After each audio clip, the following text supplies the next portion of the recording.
Hello friends, हम इस video में बात करेंगे आज पेडागोजी प्रैक्टिस सीरीज़ की जो क्लास फोर्थ है यानी क्लास 4 है। हमने पिछले वीडियोस में यानी क्लास 1, 2 और 3 में 200 प्रश्न कवर किए हैं और इसमें हम उसके आगे प्रश्न कवर करेंगे। तो आइए शुरू करते हैं समय ना लेते हुए। तो दोस्तों, इससे पहले शुरू करें, आप हमारे चैनल को सब्सक्राइब कर दीजिए, वीडियो को लाइक कर दीजिए और कमेंट करके अवश्य बताइएगा कि आपको ये वीडियो कैसा लगा और कितना हेल्पफुल रहा हमारा प्रयास। तो आइए शुरू करते हैं। पहला क्वेश्चन दिया है, 201 नंबर प्रश्न है कि मानव विकास किन दोनों के योगदानों का परिणाम है। किन दोनों के योगदानों का परिणाम है? तो वंशक्रम एवं वातावरण का, यानी मानव विकास जो है वंशक्रम एवं वातावरण का, इन दोनों के योगदानों का परिणाम है। ऑप्शन नंबर 3 इसका उत्तर हो जाएगा। अगला प्रश्न है कि निम्न में से कौन सी विशेषता आंतरिक रूप से अभिप्रेरित बच्चों के लिए सही नहीं है? कौन सी है? तो कि वे हमेशा सफल होते हैं। ये क्या है कि आंतरिक रूप से अभिप्रेरित बच्चों के लिए सही नहीं है कि वे हमेशा सफल होते हैं। ऑप्शन नंबर 2 इसका उत्तर हो जाएगा। अगला प्रश्न है कि किशोरावस्था में संवेगों की तीव्रता किस प्रकार की होती है? तो किस प्रकार की होती है? तो प्रतिकूल पारिवारिक संबंध, व्यवसाय की समस्या, नई परिस्थितियों के साथ समायोजन, यानी उपरोक्त सभी। किस प्रकार संवेगों की तीव्रता होती है? तो किशोरावस्था में इस उपयुक्त सभी होती हैं। ये ऑप्शन नंबर 4 इसका उत्तर हो जाएगा। अगला प्रश्न है कि बहिर्मुखी प्रवृत्ति के व्यक्ति होते हैं। बहिर्मुखी यानी कि इंट्रोवर्ट और एक्सट्रोवर्ट, ये दो टाइप के लोग होते हैं। तो इसमें पूछा गया है कि बहिर्मुखी यानी एक्सट्रोवर्ट प्रवृत्ति के व्यक्ति होते हैं कौन से? सामाजिक एवं मित्रतापूर्ण व्यवहार के धनी होते हैं। कैसे होते हैं? जो बहिर्मुखी लोग होते हैं वो सामाजिक एवं मित्रतापूर्ण व्यवहार के धनी होते हैं। ऑप्शन नंबर 1 इसका उत्तर हो जाएगा। नेक्स्ट प्रश्न है कि सामाजिक पैमाने की विधि के अनुसार इनमें से सुपरस्टार यानी अतिमानव वह होता है जिसे ज़्यादातर लोगों द्वारा चयन किया जाता है। ऑप्शन नंबर 1 इसका उत्तर हो जाएगा। इसके बाद अगला है, नेक्स्ट क्वेश्चन की ओर बढ़ते हैं। क्वेश्चन नंबर दिया है 206 नंबर प्रश्न है कि व्यक्तित्व के मूल्यांकन हेतु प्रयुक्त शब्द साहचर्य परीक्षण विधि का प्रयोग जुंग द्वारा किस वर्ष में किया गया? तो 1910 में किया गया है। कब किया गया? 1910 में किया गया। अगला प्रश्न देखते हैं, 207 नंबर है कि निम्न में से कौन सा विकासात्मक कार्य उत्तर बाल्यावस्था के लिए उपयुक्त नहीं है? कौन सा? तो पुरुषोचित एवं स्त्रियोचित सामाजिक भूमिकाओं को प्राप्त करना, ये विकासात्मक कार्य जो है उत्तर बाल्यावस्था के लिए उपयुक्त नहीं है। 2 नंबर इसका ऑप्शन सही हो जाएगा। अगला प्रश्न है कि अधिगम में प्रयत्न व भूल के सिद्धांत का प्रतिपादन किसने किया? किसने किया? तो थॉर्नडाइक ने किया। अधिगम में, लर्निंग में भूल व प्रयत्न के सिद्धांत का प्रतिपादन थॉर्नडाइक ने किया है। 4 नंबर उत्तर सही हो जाएगा। अगला प्रश्न है कि निम्न में से कौन सा मत अंतर्दृष्टि द्वारा सीखने की व्याख्या करता है? तो गेस्टाल्टवाद। कौन होगा? गेस्टाल्टवाद होगा। अगला प्रश्न है कि शैक्षिक विकास में मूल्यांकन का अर्थ है क्या? है कि ज्ञान क्षमता का मूल्यांकन, ये जो है शैक्षिक विकास में मूल्यांकन का अर्थ है। 4 नंबर उत्तर सही हो जाएगा। अगला प्रश्न है कि वैयक्तिक भिन्नता का क्या अर्थ है? वैयक्तिक भिन्नता का क्या अर्थ है? कि कोई दो व्यक्ति शारीरिक, मानसिक योग्यता और संवेगात्मक दशा में समान और एक जैसे नहीं होते, ये वैयक्तिक भिन्नता का अर्थ है। 2 नंबर उत्तर सही हो जाएगा। अगला प्रश्न है कि पावलोव ने सीखने के अनुबंधन प्रक्रिया सिद्धांत का प्रतिपादन पर प्रयोग करके किया। किस पर प्रयोग करके? तो कुत्ते पर। हमने ये पहले डिस्कस किया है प्रश्न, तो कुत्ते पर पावलोव ने प्रयोग किया था। अगला प्रश्न है, प्रश्न नंबर है 213 की शिक्षा का समान अवसर का अर्थ है क्या है? तो शिक्षा का समान अवसर का अर्थ क्या है? आइए इसका ऑप्शन देखते हैं। ऑप्शन 1 दिया है यहाँ पे और उसके बाद जो है अगले जो हैं यहाँ पर दिए हैं कि शिक्षा का समान अवसर का अर्थ क्या होता है? कि एक बच्चे को एक ऐसी शिक्षा प्रदान करनी चाहिए जो उसके भावी व्यावसायिक जीवन के लिए सबसे उपयुक्त हो। तो इसका उत्तर ऑप्शन नंबर जो है 4 सही हो जाएगा। अगला प्रश्न है कि हार्वर्ड गार्डनर का बुद्धि का सिद्धांत पर बल देता है। किस पर बल देता है? तो प्रत्येक व्यक्ति की विलक्षण योग्यताओं पर बल देता है। हार्वर्ड गार्डनर का बुद्धि का सिद्धांत प्रत्येक व्यक्ति की विलक्षण योग्यताओं पर बल देता है। तो ऑप्शन नंबर 4 इसका उत्तर हो जाएगा। अगला प्रश्न है कि प्रतिभाशाली विद्यार्थी है, 215 नंबर। तो प्रतिभाशाली विद्यार्थी क्या है? अपसारी चिंतक है। अपसारी चिंतक जो है प्रतिभाशाली विद्यार्थी है। अगला प्रश्न है कि विद्यालयों को किसके लिए वैयक्तिक भिन्नताओं को पूरा करना चाहिए? इसके लिए कि यह समझने के लिए कि क्यों विद्यार्थी सीखने के योग्य या अयोग्य हैं, तो उत्तर इसका 4 नंबर सही हो जाएगा। अगला प्रश्न है कि निम्न में से कौन सा बुद्धि के मापन में प्रयोग नहीं किया जा सकता।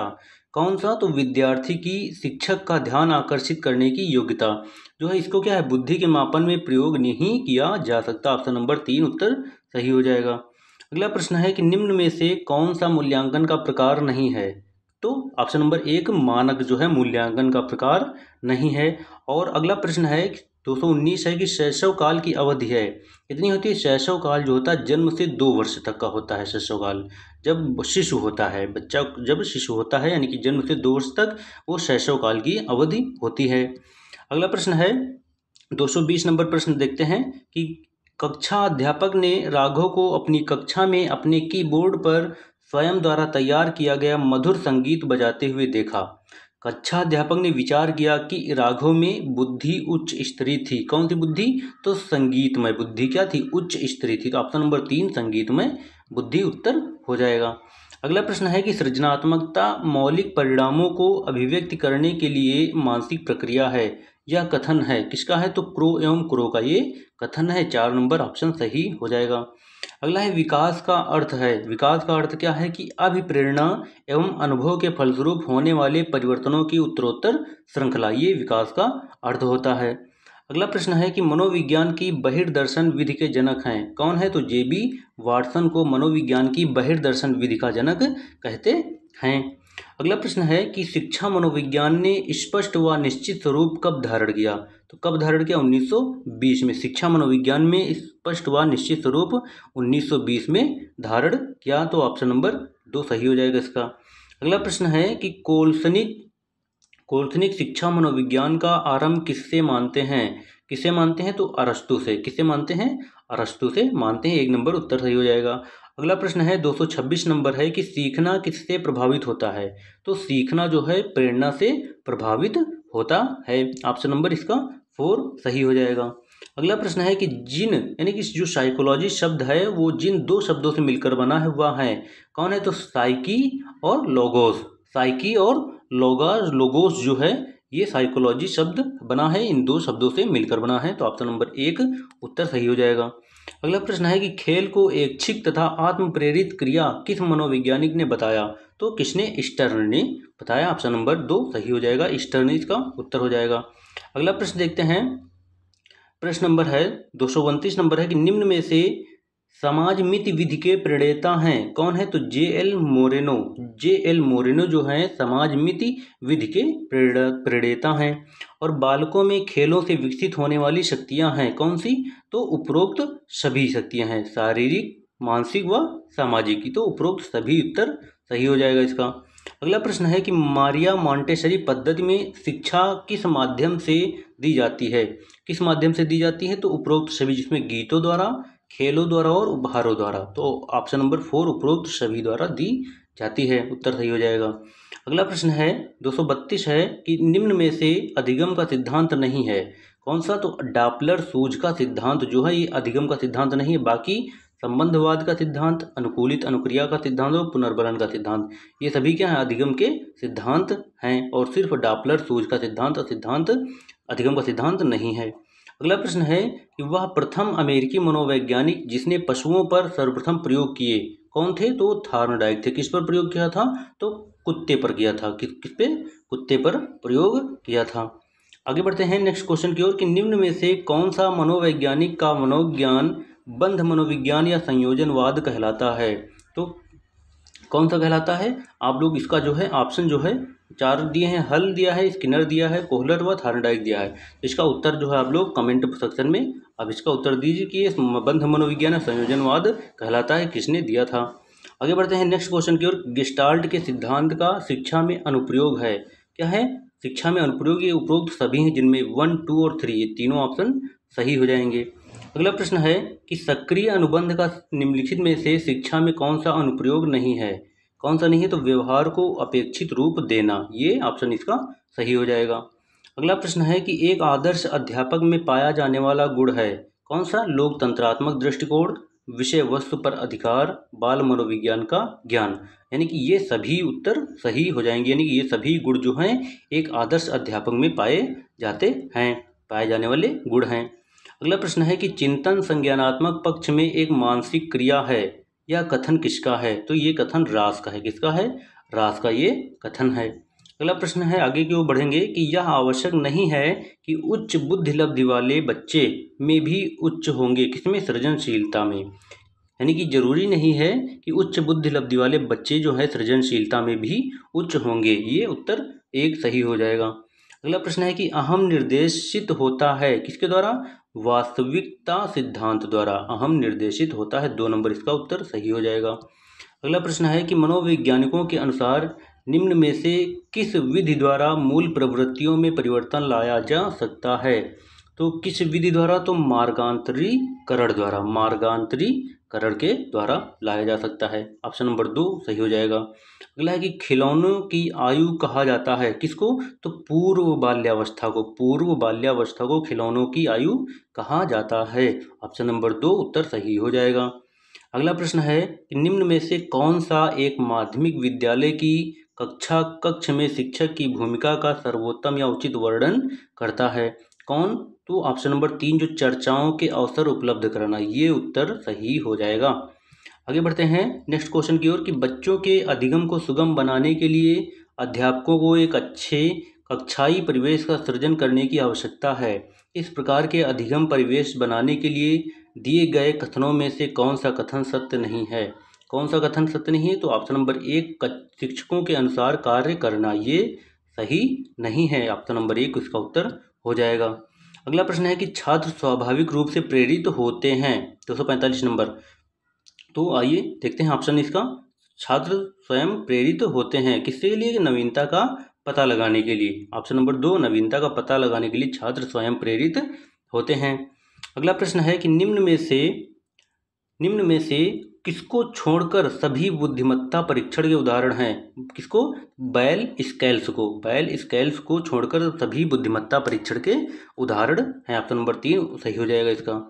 अगला प्रश्न है कि बच्चों की गलतियों के संबंध में निम्नलिखित में से कौन सा कथन सत्य है? कौन सा कथन सत्य है? कि बच्चों की गलतियां सीखने की प्रक्रिया का एक हिस्सा होती हैं, ये कथन सत्य है। आगे बढ़ते हैं कि अधिगम की प्रक्रिया में प्रेरणा क्या करती है? किसी युवा शिक्षार्थियों के बीच सीखने की जिज्ञासा बनाती है। प्रेरणा क्या करती है? युवा शिक्षार्थियों के बीच सीखने की जिज्ञासा बनाती है। ये उत्तर सही हो जाएगा। अगला प्रश्न है कि मानव व्यक्तित्व निम्न में से किसका परिणाम है?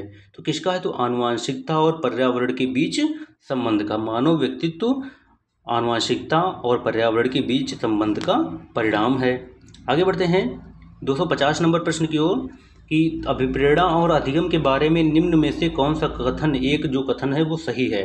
कौन सा है? तो 3 नंबर सही होगा कि अधिगम केवल तभी प्रभावी होता है जब शिक्षार्थियों में भीतरी प्रेरणा हो, सीखने की अंतर्निहित इच्छा हो। ऑप्शन नंबर 3 उत्तर सही हो जाएगा। अगला प्रश्न है कि अधिगम के लिए प्रथम शर्त क्या है? क्या है प्रथम शर्त? कि सीखने वाले की अभिप्रेरणा, सीखने वाले की अभिप्रेरणा जो है अधिगम के लिए प्रथम शर्त है। आगे बढ़ते हैं नेक्स्ट क्वेश्चन की ओर। 252 नंबर है कि अधिगम के लिए द्वितीय शर्त क्या है? ये प्रथम शर्त हो गई कि सीखने वाले की प्रेरणा, और अधिगम के लिए द्वितीय शर्त क्या है? तो द्वितीय शर्त क्या होगी? कि सीखने वाले की बहुअनिक क्रियाएं, यानी कि 2 नंबर ऑप्शन सही हो जाएगा। और अधिगम के लिए तृतीय शर्त क्या है? सीखने वाले को पुनर्बलन, ये तृतीय शर्त हो जाएगी, यानी ऑप्शन नंबर 3 सही हो जाएगा। और फिर अगला है कि अधिगम के लिए चतुर्थ शर्त क्या है? तो चतुर्थ शर्त है कि सीखने वाले का अभ्यास। ये चारों शर्त हैं अधिगम के लिए, तो आप इन चारों शर्तों को अच्छे से तैयार कर लीजिए। अगला प्रश्न है दोस्तों कि अधिगम अपेक्षाकृत व्यवहार में स्थायी परिवर्तन है जो अभ्यास अथवा अनुभव के परिणाम स्वरूप होता है। पूछा गया है कि ये परिभाषा किस वैज्ञानिक ने दी है? तो किसने दी है? मॉर्गन ने दी है। ऑप्शन नंबर 2 उत्तर सही हो जाएगा इसका। अगला प्रश्न है कि अनुभव एवं प्रशिक्षण द्वारा व्यवहार में संशोधन ही अधिगम है। यह परिभाषा किस वैज्ञानिक ने दी है? तो गेट्स ने दी है। ये परिभाषा गेट्स ने दी है। अगला प्रश्न है कि अधिगम आदतों, ज्ञान और अभिवृत्तियों का अर्जन है। यह परिभाषा किस वैज्ञानिक ने दी है? तो क्रो एंड क्रो ने दी है। किसने? क्रो एंड क्रो ने दी है। 2 नंबर ऑप्शन सही हो जाएगा इसका। अगला प्रश्न है 258 नंबर कि व्यवहार के कारण व्यवहार परिवर्तन अधिगम है, यह परिभाषा किस वैज्ञानिक ने दी है? तो गिलफोर्ड ने दी है। किसने? गिलफोर्ड ने दी है। ऑप्शन नंबर 3 सही हो जाएगा। अगला प्रश्न है कि पूर्व निर्मित व्यवहार में अनुभव द्वारा परिवर्तन ही अधिगम है, यह परिभाषा किस वैज्ञानिक ने दी है? तो ये परिभाषा काल्विन ने दी है। किसने? काल्विन ने दी है। ऑप्शन नंबर 1 जो है इसका उत्तर हो जाएगा। अगला प्रश्न है 260 नंबर है कि अधिगम व्यक्ति में एक परिवर्तन है जो उसके वातावरण के परिणामों के परिवर्तनों के अनुसरण में होता है, यह परिभाषा किस वैज्ञानिक ने दी है? तो पील ने दी है। ये परिभाषाएं दोस्तों दी हैं, बहुत इंपॉर्टेंट परिभाषाएं हैं, यानी कि एक ही स्थान पे हैं, तो आप इनको अच्छे से रिवाइज भी कर सकते हैं, अच्छे से तैयार भी कर सकते हैं। अगला प्रश्न है 261 नंबर प्रश्न है। 261 नंबर प्रश्न कह रहा है कि निम्न में से किस मनोवैज्ञानिक का सिद्धांत सुव्यवस्थित व्यवहार का सिद्धांत के नाम से जाना जाता है? तो किसका? तो CL हल का सिद्धांत जो है सुव्यवस्थित व्यवहार का सिद्धांत के नाम से भी जाना जाता है। और अगला प्रश्न है चेतन, अर्धचेतन तथा अवचेतन किसके अंग हैं? तो चेतना के हैं। किसके हैं? चेतना के अंग हैं। ऑप्शन नंबर 1 उत्तर सही हो जाएगा इसका। अगला प्रश्न है कि निम्न में से कौन सी पूर्व बाल्यावस्था की विशेषता नहीं है? कौन सी नहीं है? पूर्व बाल्यावस्था की बात की जा रही है। किसकी? पूर्व बाल्यावस्था की बात की जा रही है। तो कौन सी विशेषता नहीं है? तो खेलने की अवस्था। 4 नंबर इसका सही हो जाएगा। अगला प्रश्न है कि व्यक्तित्व का पहला प्रकारात्मक वर्गीकरण प्रस्तुत किया किसने? तो हिप्पोक्रेट्स ने व्यक्तित्व का पहला प्रकारात्मक वर्गीकरण प्रस्तुत किया। अगला है कि सूझ द्वारा सीखने के सिद्धांत का प्रतिपादन किया किसने किया? तो कोहलर ने किया। यानी कि सूझ द्वारा सीखने के सिद्धांत का प्रतिपादन कोहलर ने किया है। अगला प्रश्न है कि यदि एक बच्चा 16 को 61 लिखता है तथा 6 को D के मध्य अंतर नहीं कर पाता तो यह है सीखने में अक्षम, यानी सीखने में अक्षम ये कहलाता है। अगला प्रश्न है कि व्यवहार में होने वाले स्थायी परिवर्तन जो अभ्यास के कारण होते हैं को कहा जाता है? क्या कहा जाता है? सीखना कहा जाता है, यानी लर्निंग कहा जाता है। ऑप्शन नंबर 1 उत्तर सही हो जाएगा इसका। अगला प्रश्न है कि घनिष्ठ मित्र की प्रवृत्ति पाई जाती है, घनिष्ठ मित्रता की प्रवृत्ति पाई जाती है कब? किशोरावस्था में। किशोरावस्था में बहुत घनिष्ठ मित्रता हो जाती है, तो ऐसी प्रवृत्ति किशोरावस्था में ही पाई जाती है। अगला प्रश्न है कि चिंतन अनिवार्य रूप से एक है, क्या है? तो संज्ञानात्मक गतिविधि है। चिंतन क्या है? अनिवार्य रूप से एक संज्ञानात्मक गतिविधि है। ऑप्शन नंबर 1 उत्तर सही हो जाएगा। अगला प्रश्न है कि इनमें से कौन सा बाल विकास का सिद्धांत है? कौन है? तो विकास परिपक्वन तथा अनुभव के बीच अन्योन्य क्रिया की वजह से घटित होता है, ये क्या है? बाल विकास का सिद्धांत है। ऑप्शन नंबर 1 सही हो जाएगा। अगला प्रश्न है 71 नंबर प्रश्न दिया है कि जो बुद्धि सिद्धांत में सम्मिलित मानसिक क्रियाओं जैसे पराघटक और बुद्धि द्वारा लाए जा सकने वाले विविध रूपों जैसे सृजनात्मक बुद्धि को शामिल करता है वह क्या है? स्टर्नबर्ग का बुद्धिमत्ता का त्रिमत सिद्धांत, यानी स्टर्नबर्ग का बुद्धिमत्ता का त्रिमत सिद्धांत है। क्या है? त्रिमत सिद्धांत है। तो ऑप्शन नंबर 1 उत्तर सही हो जाएगा। अगला प्रश्न है कि अभिप्रेरणा चक्र के संदर्भ में निम्न में से कौन सा सही क्रम है? कौन सा सही क्रम है? कि आवश्यकता, प्रबल प्रेरणा, उत्तेजना, लक्ष्य उन्मुखी व्यवहार, उपलब्धि उत्तेजना में कमी। तो 4 नंबर इसका सही हो जाएगा। अगला प्रश्न है कि शब्दों में अक्षरों के क्रम को पढ़ने में कठिनाई का अनुभव करना और अक्सर चाक्षुष स्मृति का ह्रास से संबंधित है। किससे? तो डिसलेक्सिया से। किससे संबंधित है? डिसलेक्सिया का से संबंधित है। ऑप्शन नंबर 4 सही हो जाएगा। अगला प्रश्न है कि निम्न में से कौन सा सामाजिकरण की निष्क्रिय एजेंसी है? कौन सी? सार्वजनिक पुस्तकालय। ऑप्शन नंबर 3 सार्वजनिक पुस्तकालय सामाजिकरण की निष्क्रिय एजेंसी है। अगला प्रश्न है कि पियाजे मुख्य रूप से किसके अध्ययन के लिए जाने जाते हैं? तो किसके अध्ययन के लिए? संज्ञानात्मक विकास के अध्ययन के लिए जाने जाते हैं। किसके? संज्ञानात्मक विकास के लिए जाने जाते हैं। अगला प्रश्न है कि पियाजे की कौन सी अवस्था का संबंध अमूर्त एवं तार्किक चिंतन से है? तो कौन सी अवस्था का संबंध? तो अमूर्त संक्रियात्मक अवस्था का। कौन सी? अमूर्त संक्रियात्मक अवस्था। ऑप्शन नंबर 3 सही हो जाएगा। अगला प्रश्न है 276 हो गया। उसके बाद हमारा प्रश्न है 277 यानी कि 277। तो जो दिया है 277 की निम्न में से कौन सा रचनात्मक मूल्यांकन के लिए एक उचित उपकरण नहीं है? कौन है? तो प्रदत्त कार्य ने असाइनमेंट। असाइनमेंट जो है रचनात्मक मूल्यांकन के लिए एक उचित उपकरण नहीं है, तो ऑप्शन नंबर 1 सही हो जाएगा। अगला प्रश्न है कि जब बच्चा फेल होता है तो इसका तात्पर्य है कि क्या है? कि व्यवस्था फेल हुई है, यानी जब बच्चा फेल होता है तो व्यवस्था फेल हुई, इसका तात्पर्य यही हो जाता है। अगला प्रश्न है कि निम्न में से किस मनोवैज्ञानिक का सिद्धांत सुव्यवस्थित व्यवहार का सिद्धांत के नाम से जाना जाता है? तो हमने अभी पीछे देखा है कि CL हल का ये सिद्धांत है। अगला है कि अध्यापक को चाहिए कि सीखने की प्रारंभिक अवस्था में वह बच्चों की अधिक से अधिक सहायता करें एवं अधिक पुनर्बलन प्रदान करें तथा सीखने की अंतिम अवस्था में न्यूनतम सहायता करें। यह कथन किस मनोवैज्ञानिक के सिद्धांत पर आधारित है? तो किसके? तो CL हल के सिद्धांत पर आधारित है, CL हल के। ऑप्शन नंबर 3 सही हो जाएगा। अगला प्रश्न है कि विलियम वुंड तथा टिचनर किस विचारधारा के प्रवर्तक थे? तो संरचनावादी विचारधारा के। किस? संरचनावादी विचारधारा के प्रवर्तक थे। अगला प्रश्न है कि समस्यात्मक बालकों की प्रवृत्ति होती है कैसी? तो समाज विरोधी प्रवृत्ति, झगड़ालू प्रवृत्ति, अपराधी प्रवृत्ति, यानी कि समस्यात्मक बालकों की प्रवृत्ति उपरोक्त सभी होती हैं।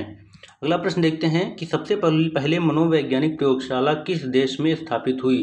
तो किसमें? जर्मनी में स्थापित हुई थी। अगला है व्यवहारवाद की मुख्य विशेषता है, क्या है? मुख्य विशेषता मापन है। व्यवहारवाद की मुख्य विशेषता क्या है? मापन है। ऑप्शन नंबर 1 उत्तर सही हो जाएगा। अगला प्रश्न है 285 नंबर की फ्रायड ने मन की तुलना किससे की है? किससे? समुद्र में तैरते हुए हिमखंड से मन की तुलना की, जो कि क्या है? एक स्थान पर स्थिर नहीं रहता है, वो टिकता नहीं है। तो समुद्र में तैरते हुए हिमखंड से मन की तुलना फ्रायड ने की है। अगला प्रश्न देखते हैं। प्रश्न नंबर है कि शिक्षकों की तैयारी की आधारशिला होनी चाहिए, क्या होनी चाहिए? शिक्षा मनोविज्ञान। ऑप्शन नंबर 1 सही हो जाएगा। अगला प्रश्न है कि समाज मिति विधि में अध्ययन किया जाता है किसका? एक समूह की बनावट का अध्ययन किया जाता है, 1 नंबर सही हो जाएगा। इसके बाद नेक्स्ट क्वेश्चन की ओर बढ़ते हैं। 288 नंबर प्रश्न है कि आधुनिक शिक्षा का संबंध व्यक्ति तथा समाज दोनों के कल्याण से है, यह कथन किसका है? किसका? तो फ्रेंडसन का कथन है। किसका है? फ्रेंडसन का कथन है। अगला प्रश्न है कि किशोरावस्था की विशेषताओं को सही ढंग से स्पष्ट करने वाला शब्द है, क्या है? तो परिवर्तन। परिवर्तन जो है किशोरावस्था की विशेषताओं को सही ढंग से स्पष्ट करने वाला शब्द है। आगे बढ़ते हैं। नेक्स्ट है कि स्वस्थ शरीर में स्वस्थ मस्तिष्क का निवास रहता है, ये कथन है किसका? तो अरस्तु का ये कथन है। बहुत बहुत फेमस कथन है कि स्वस्थ शरीर में स्वस्थ मस्तिष्क का निवास रहता है, और ये कथन किसका है? तो अरस्तु का है। अगला है प्रश्न है 291 नंबर कि शिक्षण का कार्य शिक्षार्थी की ज्ञानात्मक, भावात्मक तथा क्रियात्मक पक्षों के स्तरों का विकास करना है, यह मत है किसका है? तो ये मत ब्लूम का है। किसका है? ब्लूम का मत है। ऑप्शन नंबर 2 सही उत्तर हो जाएगा। अगला प्रश्न देखते हैं कि ज्ञानात्मक शिक्षण प्रतिपादक है किसका? ज्ञानात्मक शिक्षण के प्रतिपादक हैं कौन है? तो NL गेज है। कौन है? NL गेज प्रतिपादक इसके हैं, 3 नंबर सही हो जाएगा उत्तर। अगला प्रश्न है कि शिक्षण से अधिगम पर बल देने वाला परिवर्तन हो सकता है कौन सा? बाल केंद्रित शिक्षा पद्धति अपनाकर। कैसे? तो बाल केंद्रित शिक्षा पद्धति अपनाकर हो सकता है, तो ऑप्शन नंबर 1 उत्तर सही हो जाएगा। अगला प्रश्न है कि पुनर्बलन का सिद्धांत यानी विधिक सिद्धांत किससे संबंधित है? तो CL हल से संबंधित है। किससे? CL हल से संबंधित है। अगला प्रश्न है कि अंतः दर्शन विधि दूसरी विधियों से अपेक्षाकृत है। अंतः दर्शन विधि दूसरी विधियों से अपेक्षाकृत है, क्या है अपेक्षाकृत? तो आइए इसका ऑप्शन देखते हैं, क्या है अपेक्षाकृत? क्या है? पुरानी विधि है। ऑप्शन नंबर 1 पुरानी विधि, ये उत्तर सही हो जाएगा। अगला प्रश्न है कि सूची 1 के पदों का सूची 2 के पदों के साथ सुमेलित कीजिए। अब नीचे दिए गए कूट संकेतन में सही उत्तर ज्ञात कीजिए। जो सूची दिया है, 1 दिया है A, दिया है TAT एडवर्ड, 16 PF हाइजेंक, EPF मरे, EPS यानी कैटल। तो इसमें मैच करना है, तो आपका जो 3 नंबर दिया है नहीं, A का जो हो जाएगा, एक मिनट, A का जो हो जाएगा वो हो जाएगा 3, और B का हो जाएगा 4, और C का हो जाएगा 2, C का हो जाएगा 2, और D का हो जाएगा 1, यानी कि EPPS जो हो जाएगा एडवर्ड से। तो ये जो है कोड सही हो जाएगा। आपका जो कोड नंबर 3 दिया है ये इसका उत्तर हो जाएगा। आगे बढ़ते हैं। 297 नंबर है कि निम्न में से विलियम वुंट ने मनोविज्ञान को बताया है, क्या बताया है? चेतना का विज्ञान। वुंट ने मनोविज्ञान को क्या बताया है? चेतना का विज्ञान बताया है। अगला प्रश्न है 298 नंबर कि निम्न में से पिल्सबरी ने मनोविज्ञान को बताया है, क्या कहा है? पिल्सबरी ने मनोविज्ञान को मानव व्यवहार का विज्ञान कहा है या मानव व्यवहार का विज्ञान बताया है। उत्तर नंबर 4 सही हो जाएगा इसका। अगला है कि विलियम वुंट किस प्रकार के मनोविज्ञान के जनक माने जाते हैं? विलियम वुंट किस प्रकार के? तो प्रयोगात्मक मनोविज्ञान के जनक माने जाते हैं। ऑप्शन नंबर 1 उत्तर हो जाएगा। अगला प्रश्न है 300 कि पावलोव ने मनोविज्ञान के किस सिद्धांत का प्रतिपादन किया है? किसका किया है? चिरसम्मत अनुकूलन का सिद्धांत, यानी चिरसम्मत अनुकूलन सिद्धांत का प्रतिपादन किया है। किसने? पावलोव ने किया है। दोस्तों बहुत इंपॉर्टेंट क्वेश्चंस हैं, इसलिए आप जो है इनको अच्छे से देखते रहिए। इस वीडियो को 2-3 बार आप रिवाइज करेंगे तो हम आपके लिए 1500 प्रश्नों की जो है पूरी सीरीज है ये, तो आपके लिए हम 1500 प्रश्न लेकर आएंगे। तो ये जो है चौथी क्लास थी, तो आज के लिए बस इतना ही। फिर अगले वीडियो में हम क्लास 5 में कवर करेंगे बाकी के क्वेश्चन। तो आप हमारे साथ लगातार बने रहने के लिए चैनल को सब्सक्राइब कर दीजिए, वीडियो को लाइक कर दीजिए और कमेंट करके हमें अवश्य बताइए कि आपको ये वीडियो कैसा लगा। तो फिर मिलते हैं, तब तक के लिए आप लोग अपनी स्टडी जारी रखिए। फिर मिलते हैं, धन्यवाद, जय हिंद।